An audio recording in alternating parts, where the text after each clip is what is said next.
નમસ્કાર, હું તો પોલીસમાં રોણ પટેલ આપનું સ્વાગત કરું છું. હું તો પોલીસનો આજે સતત 1039મો એપિસોડ અને 1039મા એપિસોડના 3 મુદ્દા છે. પહેલો મુદ્દો છે ઓબીસી કાર્ડ કોને ફળશે કોને નડશે. બીજો મુદ્દો છે કાનૂન વ્યવસ્થા પર કેમ ઉઠે છે સવાલ. અને ત્રીજો મુદ્દો છે ઓપરેશન બાદ અંધાપો કેમ. ઉજાસ માટેના ઓપરેશન બાદ અંધાપો કેમ આવે છે એ ત્રીજો મુદ્દો છે. પરંતુ પહેલો મુદ્દો છે ઓબીસી કાર્ડ કોને ફળશે કોને નડશે.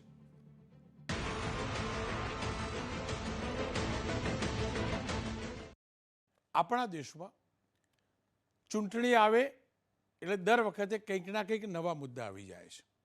હકીકત એ છે ચૂંટણી દેશના વિકાસના મુદ્દા ઉપર થવી જોઈએ, ચર્ચા એના ઉપર થવી જોઈએ, મુદ્દો પણ એ જ હોવો જોઈએ. દેશમાં શાસક કોઈ પણ પક્ષ હોય અને વિપક્ષ કોઈ પણ પક્ષ હોય, એના કાર્યકાળ દરમિયાન અનેક એવા કાર્યો કર્યા હોય જેને શાસક પક્ષ જનતા સમક્ષ લઈ જઈ શકે, અને વિપક્ષ એવી અનેક કમજોરી શાસક પક્ષને લઈ જઈ શકે જેના ઉપર એ મુદ્દો બનાવી શકે. પરંતુ આ વાત દર ચૂંટણીમાં અસ્થાને થઈ જાય છે. સરકારની ઉપલબ્ધિઓ એ ભૂલાઈ જાય છે અને સરકારની કમીઓ એ વિપક્ષ ઉઠાવવાનું ભૂલી જાય છે. અને આવું જ કંઈક લોકસભાની આ વખતની ચૂંટણીમાં થવા જઈ રહ્યું છે. ચૂંટણી હજુ જાહેર નથી થઈ અને મુદ્દો ભટકી રહ્યો છે. મુદ્દો મોંઘવારીનો હોઈ શકે, મુદ્દો બેરોજગારીનો હોઈ શકે, મુદ્દો વિકાસનો હોઈ શકે, મુદ્દો ચંદ્ર ઉપર ગયેલા યાનનો હોઈ શકે, મુદ્દો વેક્સિનનો હોઈ શકે, મુદ્દો અર્થતંત્રનો હોઈ શકે, મુદ્દો વિદેશ નીતિનો હોઈ શકે, મુદ્દો દેશની ઉપલબ્ધિઓનો હોઈ શકે, મુદ્દો હજુ જે કમીઓ રહી ગઈ છે એનો હોઈ શકે. પણ હવે ચર્ચા જાતિ આધારિત શરૂ થઈ ચૂકી છે. જી હા, જાતિ આધારિત. અને કેમ કે પ્રદેશ હોય કે દેશ, ઓબીસી સમાજ એક મોટી વોટ બેંક છે. ઓબીસી સમાજનું અનેક બેઠકો પર પ્રભુત્વ પણ છે અને સૌથી મોટી વોટ બેંક પણ છે. ત્યારે આ જ સંજોગોમાં વિપક્ષ તરફથી રાહુલ ગાંધીએ એક એવો મુદ્દો છંછેડ્યો છે જે મુદ્દો હું જાણું છું, સમજું છું ત્યાં સુધી આખી ચૂંટણી દરમિયાન સવિશેષ ચર્ચામાં હવે થવાનો છે. રાહુલ ગાંધીએ શાસક પક્ષને સામે ચાલીને એક મુદ્દો આપી દીધો છે અને મુદ્દો ઓબીસી સમાજને લઈને છે. એ પણ પ્રધાનમંત્રીનો સમાજ ક્યારે ઓબીસી સમાજમાં ગણાયો તેને લઈને છે. રાહુલ ગાંધીએ ન્યાય યાત્રા દરમિયાન ઓડિશામાં ન્યાય યાત્રા હતી, જ્યાં ન્યાયની વાત કરવાની જરૂર હતી, નાગરિકોને થતા અન્યાયની વાત કરવાની જરૂર હતી, એના સ્થાને પ્રધાનમંત્રી નરેન્દ્ર મોદી, ભારતીય જનતા પક્ષનું શાસન આવ્યા બાદ, ગુજરાતમાં ભાજપનું શાસન આવ્યા બાદ પ્રધાનમંત્રી નરેન્દ્ર મોદીની જ્ઞાતિ ઓબીસી સમાજમાં ગણાવા લાગી, કન્સિડર થઈ, એ પ્રકારનું નિવેદન આપ્યું અને એક નવો વિવાદ થયો. આવો સાંભળી લઈએ રાહુલ ગાંધીએ શું નિવેદન આપ્યું હતું. सुनो, आप लोगों का भयंकर बेवकूफ बनाया जा रहा है. नरेंद्र मोदी जी ओबीसी नहीं पैदा हुए थे. नरेंद्र मोदी जी टेलीकास्ट के गुजरात में व्यक्ति पैदा हुए थे. उनको, उनकी कम्युनिटी को बीजेपी ने 2000 में ओबीसी बनाया. आपके प्रधानमंत्री ओबीसी नहीं पैदा हुए, आपके प्रधानमंत्री जनरल कास्ट पैदा हुए. રાહુલ ગાંધીના નિવેદન બાદ અનેક ટ્વીટ પણ સામે આવ્યા, અનેક પ્રતિક્રિયા પણ સામે આવી. અને ગુજરાતમાંથી પ્રતિક્રિયા જે આવી તે પૂર્ણેશભાઈ મોદીની આવી. આપ તમામ લોકોને યાદ હશે સુરતના ધારાસભ્ય પૂર્ણેશ મોદી, જેમને રાહુલ ગાંધી ઉપર ચૂંટણીમાં એક નિવેદનને લઈને કેસ પણ કર્યો હતો અને સ્થાનિક કોર્ટે રાહુલ ગાંધીને કસૂરવાર પણ ગણાવ્યા હતા, હાઈકોર્ટે પણ ગણાવ્યા હતા, જે સુપ્રીમ કોર્ટે સજા ઉપર રોક લગાવી છે. પૂર્ણેશભાઈ મોદીએ શું કહ્યું એ સાંભળી લઈએ. એમણે કહ્યું 2000ની સાલમાં મોદી સાહેબે આ ગુજરાતની અંદર તેલી સમાજને ઓબીસી સમાજમાં સામેલ કર્યો. સત્ય વાત તો એ છે કે 2000ની સાલમાં મોદી સાહેબ મુખ્યમંત્રી હતા ને ભારતીય જનતા પાર્ટીનું શાસન હતું, પરંતુ તેલી સમાજને ઓબીસી સમાજમાં સામેલ 1994માં કરવામાં આવી. 25 જુલાઈ 1994 ત્યારે માનીય છબીલદાસ મહેતા કોંગ્રેસના મુખ્યમંત્રી હતા અને એમના દ્વારા આ આખો પરિપત્ર ઠરાવ રજૂ થયો છે. ખેર, રાહુલ ગાંધીએ એક મોટી ક્ષતિ કરી છે, હકીકત છે. એ જાણી જોઈને કરી કે અજ્ઞાનતામાં, એવું નથી જાણતો, પણ એ હકીકત છે કે 2000ની સાલમાં મોદી સમાજ ઓબીસીમાં ગણાયો એવું નથી. પુણેશભાઈ મોદીએ જે પ્રતિક્રિયા આપી એની અંદર એક વાત ઉમેરી પણ કાઢી. આ તો મોકો મળે તો ચોખ્ખો દરેક લોકો મારે. પુણેશભાઈએ એમ કહ્યું કે 2000 મોદીમાં નરેન્દ્રભાઈ પ્રધાનમંત્રી નહોતા, પણ પુણેશભાઈ રાહુલ ગાંધી પણ એવું નહોતું કહ્યું. રાહુલ ગાંધીએ એમ કહ્યું કે ભારતીય જનતા પક્ષની સરકારે એમને સામેલ કર્યો. ખેર, એટલે પુણેશભાઈએ તો મોકો લઈ લીધો, પણ હવે લાગ્યું કે આ મુદ્દો ભટકી રહ્યો છે. ત્યારે એકવાર આ મુદ્દે ચર્ચા થવી જોઈએ. દૂધનું દૂધ અને પાણીનું પાણી પણ થવું જોઈએ. મયંકભાઈ નાયક ભારતીય જનતા પક્ષના ઓબીસી મોરચાના અધ્યક્ષ પણ છે અને ગાંધીનગર લોકસભા બેઠકના પ્રભારી પણ છે. નરેન્દ્રભાઈ રાવત કોંગ્રેસના નેતા છે. કેજી વણજારા પૂર્વ સચિવ છે. આપ ત્રણેયનું સ્વાગત છે. નરેન્દ્રભાઈ, આપનાથી શરૂઆત કરીશ. સંજોગ પણ તો જુઓ, પેલું નરેન્દ્રભાઈ મોદી માટેનું નિવેદન હતું, તમારા પક્ષના નેતાએ કર્યું, અને એક પત્રકારે નરેન્દ્રભાઈને પૂછવું પડે છે, નરેન્દ્રભાઈ રાવતને, નરેન્દ્રભાઈ તમે શું માનો છો? આ રાહુલ ગાંધીથી કાચું કપાયું, એમની જોડેની પૂરી જાણકારી નહોતી પહોંચી એટલે કપાયું, કે રાહુલ ગાંધી જે બોલ્યા એ દિલથી બોલ્યા છે, દિમાગથી નથી બોલ્યા એટલે આ વિવાદ થયો? રોનકભાઈ, સ્પષ્ટ રીતે રાહુલ ગાંધી સંપૂર્ણ સ્વસ્થતામાં આ નિવેદન આપ્યું છે, કારણ કે એ દેશમાં ગરીબ, મધ્યમ વર્ગ અને જે પછડી હુઈ જાતિ છે એના માટે લડત આપે છે. અત્યારે એમનો જીવનનો ખૂબ મોટો મુદ્દો છે ને એના માટે ન્યાય યાત્રા પણ નીકાળી રહ્યા છે. અને આપ જાણો છો કે એમને પાર્લામેન્ટની અંદર કે અને બહાર પણ એમને કહ્યું છે કે ઓબીસીની વસ્તી ગણતરી કરવી જોઈએ, કે જે દેશની અંદર ઓબીસી જ્ઞાતિની સંખ્યા વધારે હોય તો એની વસ્તી ગણતરી કરવાનો મુદ્દો કોંગ્રેસે એનો મુખ્ય મુદ્દો બનાવ્યો હતો. અને આ બાબતે એમને કેન્દ્ર સરકાર, મોદી સરકારને રજૂઆત પણ વારંવાર કરી, પરંતુ સરકારે આ બાબતમાં કોઈ પગલાં લીધેલા નથી. એટલે સ્પષ્ટ રીતે ઓબીસીની બાબતમાં કોંગ્રેસ પક્ષ ગંભીર છે અને વસ્તી ગણતરીની વાત છે એના આધારે લોકોને અનામત, લોકોને સુવિધાઓ મળવી જોઈએ, એ વાત એમની વાત સ્પષ્ટ રીતે કરેલી છે. બીજી, તમે કહ્યું કે એમને અજાણતા કે અજ્ઞાનતામાં વાત નથી કરી. વાત મોદીજીની વાત આવે, મોદીજી જે પ્રકારે આખા દેશના વડાપ્રધાન છે, સન્માનીય વ્યક્તિ છે, કોઈ પણ વ્યક્તિની જ્ઞાતિ વિશે કોમેન્ટ ખરાબ ન કરવી જોઈએ, પરંતુ જ્ઞાતિ બાબતે મોદીજીએ પોતે કહ્યું છે કે હું તો ગરીબ ઓબીસી જ્ઞાતિમાં જન્મેલો હતો. તો આ વાતનું સ્ટેટમેન્ટ આપને પણ ખ્યાલ છે અને સમગ્ર દેશ જાણે છે.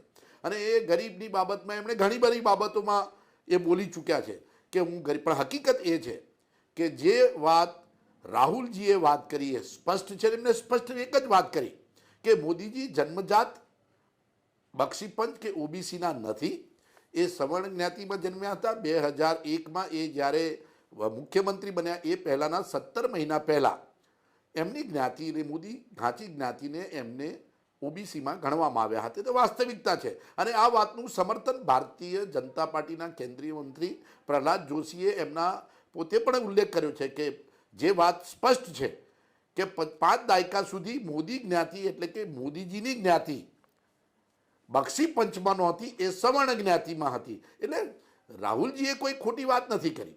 જે પ્રકારે મોદીજી પોતે હંમેશા, અમારે પણ એક રાજકીય રીતે કોમેન્ટ કરતા અમે ખચકાતા નથી કે વાત ગરીબીની કરે છે, હું તો ગરીબ માનો દીકરો છું, પરંતુ જ્યારથી વડાપ્રધાન બન્યા પછી એમની જીવન પદ્ધતિની વાત કરીએ તો આશ્ચર્યજનક, અને એને સ્પષ્ટ રીતે સ્વીકારવી જ પડે કે મોદીજી દિવસની અંદર 3 વખત કપડાં બદલે છે. એમની કપડાની સ્ટાઇલ કદાચ કોઈ ફિલ્મ સ્ટાર કે કોઈ મોટા દુનિયાના કોઈ પણ વ્યક્તિને શરમાવે એવી છે એમની કપડાની સ્ટાઇલ, અને બહુ મોંઘી, એટલે અત્યંત મોંઘી વસ્તુઓ પહેરે છે. એટલે વાસ્તવિકતા એ છે કે કહેવામાં કઈ વાંધો બી નથી અને સ્વીકારવી પડે. કેમ ન બોલી શકાય? રાવત સાહેબ, એ બાબતમાં એમને પણ વાત કરી. રાવત સાહેબ, જો ચૂંટણીમાં જે રીતે મુદ્દો ભટકી રહ્યો છે ને, તો ચર્ચા ભટકાવવા માંગતો નથી. મારો સવાલ એ જ છે કે 2000ની અંદર નરેન્દ્રભાઈ જે કોમ્યુનિટીમાંથી આવે છે, એ કોમ્યુનિટી 2000ની અંદર ઓબીસીમાં સામેલ થઈ કે પહેલાં થઈ હતી? વિવાદ ત્યાંથી લઈને થયો છે. નરેન્દ્રભાઈ, એટલે જ આપની જોડે ફરીથી આવીશ, પણ મયંકભાઈ પાસે જઈશ. ઓબીસી સેલના અધ્યક્ષ છે, બીજેપીના ઓબીસી મોરચાના અધ્યક્ષ છે. મયંકભાઈ, આખો વિવાદ જબરજસ્ત ઊભો થઈ ગયો. તમને આ ફૂલટોસ મળી ગયો કે ફ્રી હિટ મળી ગઈ, કે પછી એક ક્વોલિટી મેચ રમતા હતા અને એમાં ક્વોલિટી વગરનો બોલ મળી ગયો એટલે બેટિંગ કરવાનો અવસર મળી ગયો? હકીકત છે શું? નમસ્તે રોનકભાઈ. આજે કોંગ્રેસના નેતા રાહુલ ગાંધીએ જે એમના બયાનમાં કહ્યું છે આદરણીય વડાપ્રધાન માટે કે એમનો સમાજ એ 2000 પછી એમ કે ઓબીસી સમાજમાં આવ્યો, પરંતુ વાસ્તવિકતા કંઈક અલગ છે કે 1980માં મંડલ કમિશન બન્યું અને મંડલ કમિશનમાં પણ આ બધા સમાજોને લેવા માટે, ઓબીસી સમાજના અંદર સમાવેશ કરવા માટેની ભલામણો થઈ હતી. અને એ ભલામણો 1994માં જ્યારે છબીલદાસ મહેતા સાહેબ ગુજરાતના મુખ્યમંત્રી હતા, કોંગ્રેસની સરકાર હતી, ત્યારે બધી જ ભલામણો લાગુ કરવામાં આવી. એટલે કોઈ એક ભલામણ નહીં, પણ એ સાથે ઘણા બધા સમાજો 1994માં સમાવેશ થયેલા, પણ એની ભલામણો 1980માં થઈ હતી. બીજી વાત છે કે જ્યારથી નરેન્દ્રભાઈ મોદી સાહેબ દેશના વડાપ્રધાન બન્યા છે ત્યારથી એમણે પહેલા જ દિવસે કહ્યું હતું કે સૌનો સાથ, સૌનો વિકાસ, સૌનો પ્રયાસ અને સૌનો વિશ્વાસ, આ ચારેય પાયા ઉપર પોતાની સરકાર ચલાવી રહ્યા છે. અને પોતે ગરીબલક્ષી, ઓબીસી સમાજના લક્ષી અનેકવિધ યોજનાઓ એમણે પ્રથમ જ સંસદમાં 2014માં જ્યારે શપથ લીધા ત્યારે લાલ કિલ્લા ઉપરથી કહેલું કે મારી સરકાર એ ગરીબોની સરકાર છે, કે કોઈ પણ ધર્મ, જાતિ, પંથનો વ્યક્તિ હોય, ગરીબ હોય, એની સેવા કરવી. એનો વડાપ્રધાન તરીકે, પ્રધાન સેવક તરીકે હું સતત એમના કામ કરતો રહીશ. પરંતુ જે પ્રકારે કોંગ્રેસ અને કોંગ્રેસના નેતાઓ ચૂંટણી આવે ત્યારે સમાજના નામે સમાજને તોડવાના કામ કરે છે અને તોડવાના કામો કરવાને કારણે પ્રજા હંમેશા ઓબીસી સમાજ એમનાથી વિમુખ થયેલો છે. તમે કોઈ પણ ચૂંટણી લઈ લો, ઓબીસી સમાજ અત્યારે ભારતીય જનતા પાર્ટી અને આદરણીય નરેન્દ્રભાઈ મોદી સાહેબના નેતૃત્વમાં આખા દેશમાં નરેન્દ્રભાઈ મોદી સાહેબની સાથે છે. અને જે પ્રકારે વિકાસના કામો આદરણીય મોદી સાહેબ કરે છે એના આધારે લોકો માન્ય મોદી સાહેબની સાથે રહ્યા છે. અને એના કારણે કોંગ્રેસ અને કોંગ્રેસના આગેવાનો આ પ્રકારની વાત કરે એ બહુ સ્વાભાવિક છે, પણ પોતે પણ આ વાતનો અભ્યાસ કરી લેવો જોઈએ. સસ્તી લોકપ્રિયતા માટે આદરણીય મોદી સાહેબ માટે આ પ્રકારના કથનો કરવા એ એમના માટે પણ શોભનીય નથી.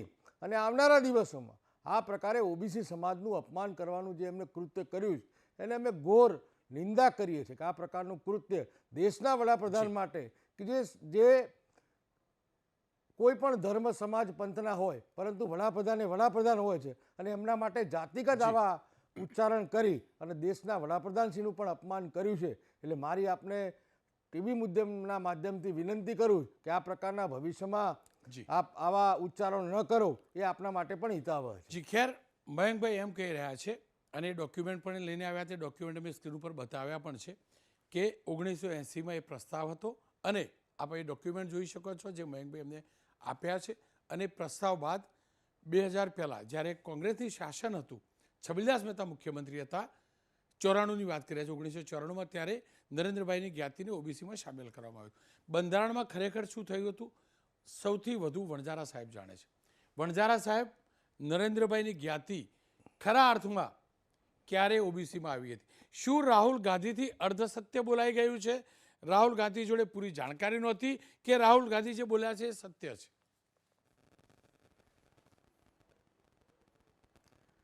રોનકભાઈ, આમાં જે પણ પ્રતિનિધિઓ આવે છે મને લાગે છે એમની પાસે પૂરતી જાણકારી હોતી નથી સાહેબ.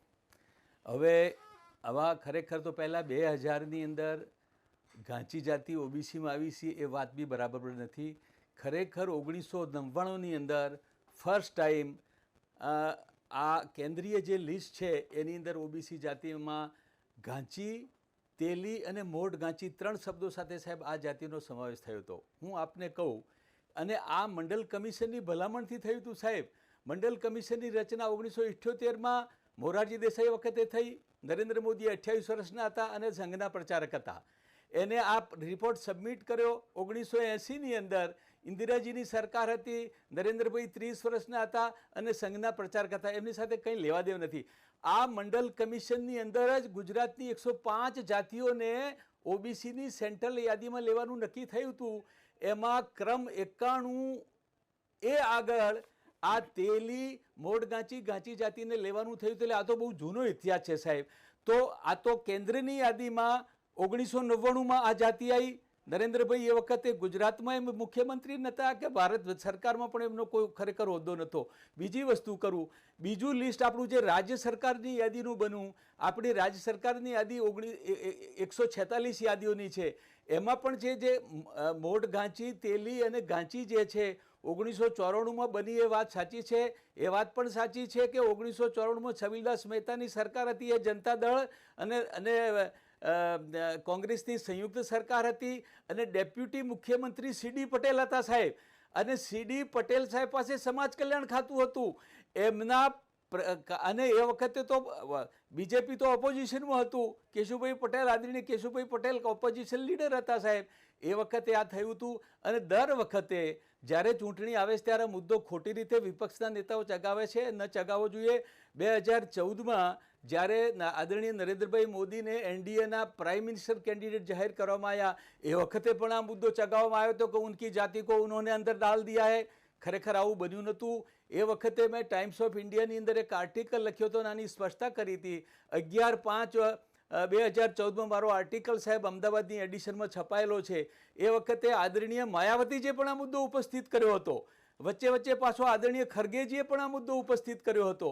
અને હવે રાહુલજીએ આ મુદ્દો ઉપસ્થિત કર્યો છે. આ મુદ્દો ખરેખર બેબુનિયાદ છે, પાયા વગરનો છે અને ખોટો છે. આ મુદ્દો વારંવાર ચગાવી અને ખરેખર વિપક્ષના નેતાઓ પછી પાછળથી ભોંઠા પડતા હોય છે સાહેબ. એટલે આ પરિસ્થિતિમાં હું કોઈ રાજકીય અવલોકન કરવા માગતો નથી. હું આ પક્ષ કે પેલા પક્ષમાં છું નહીં, પણ આ આખી વાત ખોટી છે અને ઉપજાવી કાઢેલી છે. અને દર વખતે આમ કરે છે. એમને શું મળે છે એ સાહેબ મને ખબર પડતી નથી. એમાં બહુ સ્પષ્ટ વસ્તુ છે કે ક્યાં 1900 અને ભારત સરકારની અંદર પણ સાહેબ ખરેખર માંડલ કમિશનનો જ્યારે રિપોર્ટ સ્વીકારવામાં આવ્યો એ વખતે વીપી સિંહ સાહેબની સરકાર હતી સાહેબ. એ વખતે પણ નરેન્દ્ર મોદી સાહેબને કંઈ લેવા દેવા નહોતું. આ વસ્તુ એટલી વખત વાર સ્પષ્ટ થઈ છે, છતાં પણ વિપક્ષના નેતાઓ કોઈ કારણસર ભૂલ કરી બેસે છે. એ મારા મનમાં મને સમજમાં આવતું નથી સાહેબ. ખેર, આપે જે વાત કરી એને આગળ વધારી દઉં. સીડી પટેલની સાથે એ સરકારમાં નરહરિભાઈ અમીન પણ હતા. નરહરિભાઈ કોંગ્રેસમાં હતા, ચિમનભાઈની સાથે હતા, પછી કોંગ્રેસમાં પણ રહ્યા અને હાલ ભાજપના રાજ્યસભાના સભ્ય પણ છે. नरहरिभाई शू कहूँ ने ये पण जोई लीजिए. नहीं, मैंने बताया ना कि 94 में मोड कम्युनिटी, गांची कम्युनिटी जो मोदी कम्युनिटी के साथ जुड़ी हुई है, उनको ओबीसी में लाने का ठहराव और नोटिफिकेशन कांग्रेस की सरकार ने, गुजरात की कांग्रेस की सरकार ने किया था. तो 94 से पूरी मोड कम्युनिटी, गांची कम्युनिटी ओबीसी में शामिल हो गई है. नहीं, 100% राहुल गांधी ने, नरेंद्र मोदी का नहीं, पूरे गुजरात के, पूरे देश के ओबीसी समाज के करोड़ों लोग हैं, उनसे भी उनको भी माफ़ी मांगनी चाहिए. उनको भी गलत बताया उन्होंने. ખેર, નરેન્દ્રભાઈ શું કહી રહ્યા છે સાંભળ્યું. નરેન્દ્રભાઈ જુઓ, મુદ્દો ક્યાંથી ક્યાં ગયો, મુદ્દો ક્યાંથી ક્યાં ગયો. 2000 વાળી વાત તો ખોટી, 2000ની સાલવાળી. એટલું જ ન બોલ્યા હોત તો કદાચ આ મુદ્દો પણ ન હોત અને આટલો ચાલ્યો પણ ન હોત. અને જે રીતે વણઝારા સાહેબ કહી રહ્યા છે, ભૂતકાળમાં પણ તમારા પક્ષના નેતાઓ આવું નિવેદનબાજી કરી ગયા છે. તમે પણ જાણો છો 2007માં સોનિયાજીનું એક નિવેદન કેટલું ભારે પડેલું. તમે પણ જાણો છો મણિશંકર અય્યરનું જે નરેન્દ્રભાઈની જ્ઞાતિ ઉપર જે રીતે કહેલા અને કેવું ભારે પડેલું. શેના માટે? આપણી દેશી ગુજરાતી ભાષામાં કે પેટ ચોળીને પાપ પેલું દુઃખ ઊભું કરી રહ્યા. શું કરવા? અથવા તો પૂરો અભ્યાસ કરવો જોઈએ. હું જરાય નથી કહેતો, હું જરાય, કારણ કે હું રાજકીય વ્યક્તિ નથી, પણ હું ખાલી એટલું જ કહેવા માગું છું, બહુ બધા મુદ્દા છે. અથવા તો પૂરી જાણકારી લઈને કરવું જોઈએ. જો 94માં ગુજરાતમાં પાસ થઈ ચૂક્યું છે અને વણઝારા સાહેબ કેમ 99માં કેન્દ્રનું ગેઝેટ છે, તો આવી અધૂરી જાણકારી સાથે કેમ? નહીં, સ્પષ્ટ રીતે રોનકભાઈ, હું આપની વાત સાથે પણ સંમત નથી. કારણ કે દેશના કેન્દ્રીય ભાજપના કેન્દ્રીય પ્રધાન પ્રહલાદ જોશીએ પણ ટ્વીટ કરીને પ્રેસમાં એમને પોતે પણ સ્ટેટમેન્ટ આપ્યું છે અને સ્પષ્ટ રીતે 2001થી મોદી જ્ઞાતિને ઓબીસીમાં ગણવામાં આવી એ સત્તાવાર જાહેર. 1999ની વાત તો વણઝારા સાહેબે પણ વાત કરી, નરહરી અમીન સાહેબે વાત કરી છે, અપમાન કર્યું છે, એનો પ્રશ્ન ઉપસ્થિત થતો જ નથી કે જ્યારે રાહુલ ગાંધીના સ્ટેટમેન્ટની બાબતની અંદર જો કેન્દ્રીય પ્રધાન પ્રહલાદ જોશીએ સ્પષ્ટતા કરી હોય તો પછી એ વાત રહેતી જ નથી. એના પછી વણઝારા સાહેબનું કે નરહરી અમીન સાહેબનું કે હમણાં ઓબીસીના ચેરમેનનું કોઈ મહત્વ જ નથી, કારણ કે સત્તાવાર રીતે એમને જાહેરાત. વાત એ છે એમને ક્યારે જાહેરાત અત્યારે એને મુદ્દો બનાવીને કહી શકાય કે આ ચૂંટણીનો મુદ્દો નથી, આ ચૂંટણીનો મુદ્દો નથી, મુખ્ય 2024ની ચૂંટણીનો મુદ્દો નથી. સ્વાભાવિક રીતે જે પ્રકારે મોદીજી સમગ્ર દેશની અંદર હું ઓબીસીનો છું ને ઓબીસીના કારણે ચૂંટાયો છું ને હું ગરીબ ઘરમાં જન્મ્યો છું ને હું ગરીબીમાં હતો. મોદીજીની બાબતમાં તો ઘણી બધી વાતો ડબલ ટ્રિપલ બધી માર્કેટમાં છે. એમની વાસ્તવિકતા કોઈને ખ્યાલ નથી. એમની ડિગ્રી વિશેની સ્પષ્ટતામાં કેજરીવાલ દ્વારા કેટલી વખત આક્ષેપો કરવા છે, એમના ઉપર કેસ કરવામાં આવ્યો. તો વાત એ છે કે મોદીજીની બાબતમાં કે એમને કહ્યું હતું કે 17 વર્ષે હું ઘર છોડી દીધું હતું, 35 વર્ષ સુધી હું ભીખ માંગતો હતો. આવી ઘણી બધી બાબતો છે કે જે એમને પોતે જ કોન્ટ્રાવર્શિયલ માર્કેટમાં કરેલી છે. એટલે આ કોઈ ચૂંટણીનો મુદ્દો નથી. એને મારી મચડીને ચૂંટણીનો ઇસ્યુ બનાવી દઈ કોંગ્રેસને કહેવું નહીં. એમને એક વાસ્તવિકતા રજૂ કરી કે મોદીજી ગરીબીની વાત કરે છે. રાહુલજી તો ઘણી બધી વાત ભાષણમાં કરી છે. એમને એમના કપડાની પણ વાત કરી છે. એ પણ કેમ નથી કહેવામાં આવતી કે સવારે 4 લાખનું શૂટ પહેરે છે, બપોરે 8 લાખનું પહેરે છે, સાંજે 10 લાખનું પહેરે છે. આટલા બધા કપડા બદલવાનો સમય કયા રાજનેતાને હોય? હું તમને 10 જોડી કપડા આપી દઉં, દિવસમાં તમે 10 વખત બદલો તો લગભગ તમને 10-15 કલાક લાગે. એટલે વાત એ છે કે મોદીજી વહીવટ કરે છે, કપડા બદલે છે, એ પણ સમજવા જેવું છે. તો આ બધી વાતોનો મતલબ એ નથી કે રાજકીય મુદ્દો આપી દીધો ને ભાજપ જીતી જવાનું ને ભાજપ માટે સારો મુદ્દો આવી ગયો. તથ્ય જ નથી. આ એક સ્વાભાવિક રીતે રાહુલજીએ મોદીજીની જે વાતો અને એમની વાત અને વાસ્તવિકતા બંને જૂઠ હોય છે. અમે તો રાજકીય રીતે કહીએ છીએ કે મોદીજી સફેદ જૂઠ દરેક બાબતમાં બોલે છે અને એ અમારો રાજકીય આક્ષેપ હંમેશા રહ્યો છે. દરેક બાબતમાં કોન્ટ્રાવર્શિયલ તરીકે એમના સ્ટેટમેન્ટ ટીવીમાં રજૂ કરીએ. એમને ભૂતકાળમાં ખૂબ રજૂઆતો કરી છે, ભાષણોમાં પણ બોલે છે. નરેન્દ્રભાઈ, સમયનો અભાવ છે. મયંકભાઈની પ્રતિક્રિયા લઈ લઉં. મયંકભાઈ, અનેક વાતો નરેન્દ્રભાઈ રાવતે કરી છે. એમને તો હજુ પણ એ સ્ટેન્ડ ઉપર અડગ છે કે ના, તમારા જ પક્ષના નેતાને કેન્દ્રીય મંત્રીએ આ પ્રકારનું નિવેદન આપ્યું હતું. એ રેફરન્સ પણ આપી રહ્યા છે. જુઓ, નરેન્દ્રભાઈ જે પ્રકારે વાત કરી રહ્યા છે કે માનનીય મોદી સાહેબ દિવસમાં કપડાં બદલે છે ને આ બદલે છે. નરેન્દ્રભાઈ જેટલો પરિશ્રમ જાહેર જીવનમાં કોઈ નેતા એક પણ દિવસની રજા લીધા વગર સતત પ્રજાની સેવામાં લાગેલા રાજનેતા તરીકે નરેન્દ્રભાઈએ પ્રજાના સેવક તરીકે કામ કરી રહ્યા છે. તમે કપડાં બદલવાની વાત કરતા હોય, વ્યક્તિગત રીતે વાત કરતા હોય તો નરેન્દ્રભાઈ, તમને પણ કોઈ અધિકાર નથી કે તમે દેશના વડાપ્રધાન માટે ગમે તે બોલી શકો. આ વાત છે અત્યારે ઓબીસી સમાજની. તમે ચૂંટણીલક્ષી જે રીતે વાત કરવા માગો છો તો આ ઓબીસી આયોગને બંધારણીય હક આપવાનું કામ કોને કર્યું છે? કોંગ્રેસ સરકારે જે માળીએ મૂકી દેલું એ ઓબીસી આયોગને બંધારણીય હક આપવાનું કામ આદરણીય મોદી સાહેબની સરકારે કર્યું છે. કેન્દ્રમાં 27 જેટલા મંત્રીઓ ઓબીસી સમાજમાંથી આવતા હોય ત્યારે ઓબીસી સમાજને માન અને સન્માન આપવાનું કામ મોદી સાહેબે કર્યું.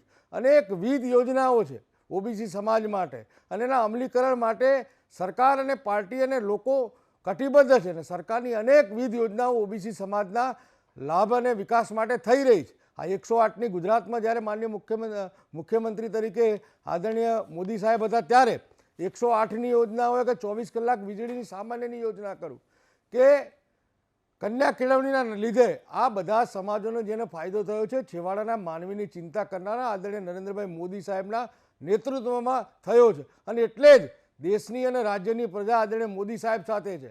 156 કરતાં વધારે બેઠકો મળી અને હજી પણ લોકો કોંગ્રેસ છોડી અને ભારતીય જનતા પાર્ટીમાં જોડાઈ રહ્યા છે. એનું કારણ એક જ છે કે તમારી ખોટી અને ખોખલી વાતો સાથે પ્રજા પણ રહેવા તૈયાર નથી, તમારા નેતાઓ પણ રહેવા તૈયાર નથી અને તમે બધા જ ભારતીય જનતા પાર્ટીને જે રીતે આદરણીય મોદી સાહેબ માટે જે બોલી રહ્યા છે એના માટે ગુજરાતની પ્રજા અને દેશની પ્રજા તમને માફ કરવાની નથી. એટલે તમે આ પ્રકારનો વાણી વિલાસ કરી અને ઓબીસી સમાજનું જે અપમાન કરવાની કોશિશ કરી રહ્યા છે એ માટે તમારે ગુજરાતની પ્રજાની અને દેશની પ્રજાની માફી માગવી જોઈએ એવી મારી અહીંયા આપના માધ્યમથી રજૂઆત છે.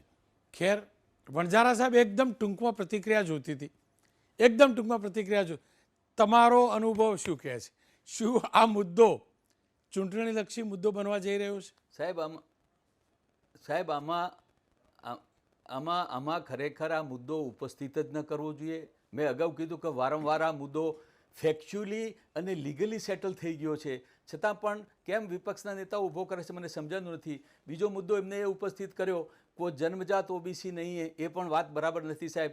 દાખલા તરીકે મારો જન્મ 1956માં થયો હતો, એ વખતે તો ઓબીસી અસ્તિત્વમાં હતું જ નહીં. હવે ઓબીસી અસ્તિત્વ 1978માં, અમારી જાતિ વણજારા જાતિ 1978માંથી, એટલે હું જન્મ્યો ત્યારે 1956માં ઓબીસી નહોતો અને હવે ખરેખર હું 78થી ઓબીસીમાં આવ્યો છું. એટલે આ વાત પણ ખરેખર બરાબર જામતી નથી. આ બહુ સિમ્પલ વસ્તુ છે અને વારંવાર આ વસ્તુ સેટલ થઈ ગઈ છે.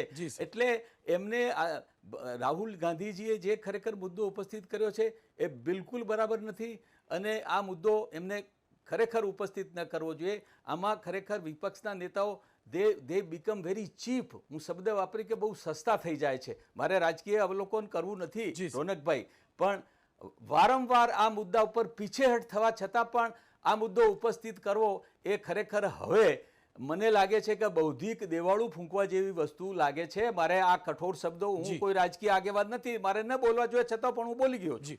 ખેર, એટલે આ બિલકુલ આમાં એમનો કોઈ આ મુદ્દો જી આપનો ખૂબ ખૂબ આભાર. આપે જે શબ્દ કહ્યો કે મારે ન બોલવા જોઈએ છતાં પણ બોલી ગયા છું, પણ તમે તો અભ્યાસ કરીને પછી બોલ્યા છો. બસ હું આ જ કહેવા માગું છું. રાજનીતિની અંદર અનેક મુદ્દાઓ છે જે નાગરિકોને, જનતાને, જીવનને સ્પર્શે છે, રાષ્ટ્રને સ્પર્શે છે.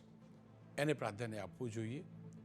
શું બોલવું શું ન બોલવું એ રાજનેતાનો પોતાનો અધિકાર હોઈ શકે, એમના પક્ષનો અધિકાર હોઈ શકે, પણ આવા જ મુદ્દાના કારણે ચૂંટણી મૂળ મુદ્દાઓથી ભટકતી હોય છે અને એ વિપક્ષે સવિશેષ ધ્યાન રાખવું જોઈએ, કારણ કે વિપક્ષ નાગરિકોના મુદ્દે શાસક સામે લડતું હોય છે. ખેર, સમય બતાવશે આ મુદ્દો કેટલો લાંબો ચાલશે. એક વિરામ લઈશ, વિરામ બાદ વાત કરીશ. વારંવાર કાનૂન વ્યવસ્થા પર સવાલ ઉઠે છે કેમની.